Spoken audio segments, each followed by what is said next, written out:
Usai penutupan sarana pendidikan di tempat ini yang dilakukan oleh aparat kepolisian, para murid yang kebanyakan berasal dari luar Jawa, sebagian besar sudah dipulangkan ke daerah asalnya. Langkah kami pun terus menelusuri jalan ini, sampai pada akhirnya kami menemukan spanduk yang bertuliskan warga Pekayon menolak Khilafatul Muslimin di ujung jalan ini.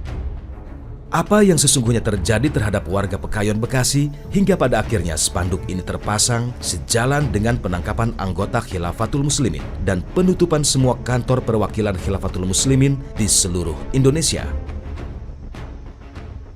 Nah ini pemirsa, spanduk yang memang sudah terpasang tidak jauh ya lokasinya sebenarnya dari sarana pendidikan yang dibangun di kawasan Pekayon tadi.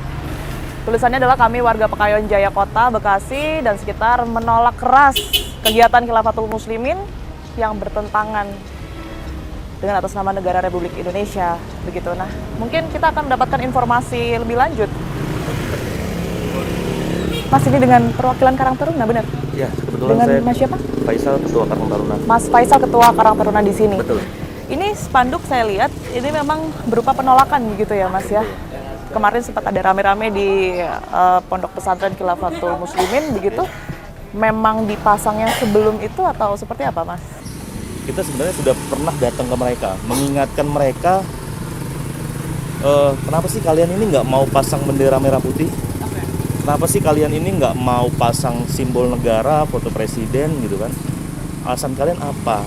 Terus kami juga lingkungan ingin tahu kurikulum apa yang kalian terapkan ke santri-santri yang ada di sini. Dan mereka kita kasih waktu kurang lebih 2 minggu untuk melengkapi mulai dari legalitas mendirikan bangunannya, terus mereka pesantren dan sebagainya. Tapi mereka pada akhirnya tidak indahkan.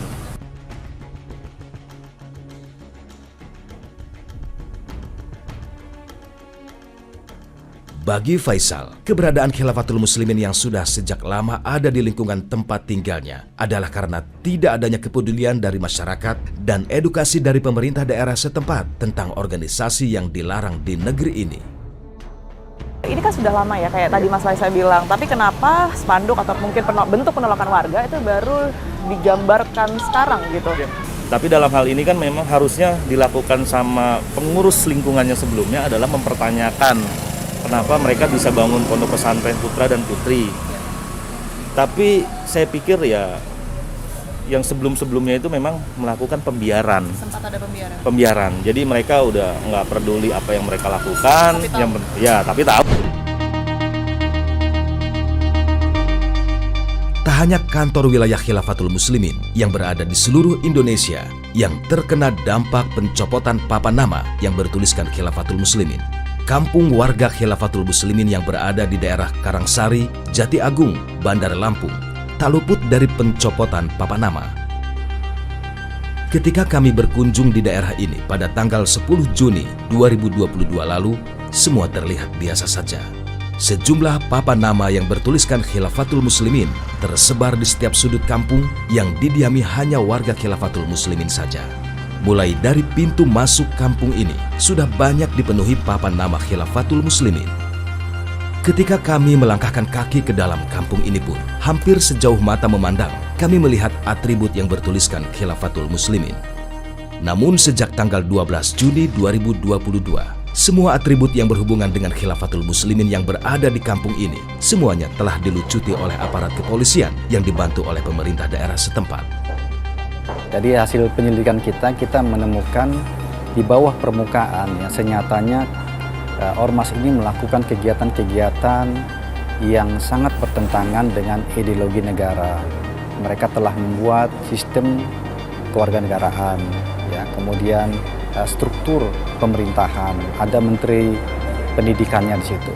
Kemudian mereka membuat sistem pendidikan, kemudian mereka membuat susunan kemasyarakatan dan juga sistem pertukaran barang dan jasa, ya. Iya, ini nggak perlu diwaspadai sama sekali. Yang harus diwaspadai itu MIT, OPM, ya, kemudian JAD, kemudian JAK dan sebagainya. Saya kira itu sudah jelas. Tapi kalau organisasi-organisasi seperti Kalau termasuk HTI juga perlu diwaspadai ya, karena ada agenda Tolabun Nusroh ataupun rencana kudeta ya, yang ada di dalam organisasi mereka. Terus kalau Khilafatul Muslimin nggak ada rencana kudeta, nggak ada rencana kekerasan, nggak ada rencana untuk protes ataupun perang ataupun revolusi, nggak ada.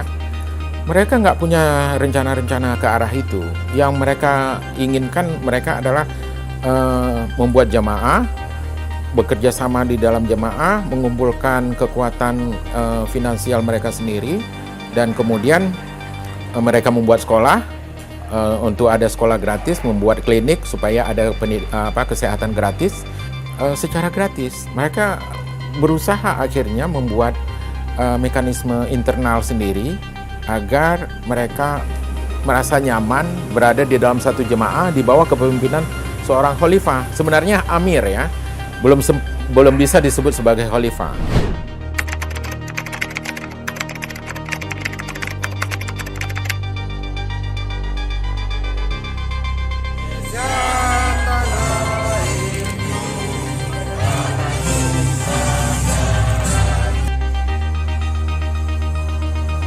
Deklarasi kebangsaan. Khilafatul Muslimin. Kami segenap pengurus. Yayasan Khilafatul Muslimin. Bekasi Raya. Mendeklarasikan sebagai berikut. 1. Mengakui negara kesatuan. Republik Indonesia yang berdasarkan Pancasila. Undang-Undang Dasar 1945 dan Bhinneka Tunggal Ika sebagai 4 pilar kebangsaan. Toleransi beragama dan menolak radikalisme yang bertentangan dengan Pancasila. NKRI harga mati.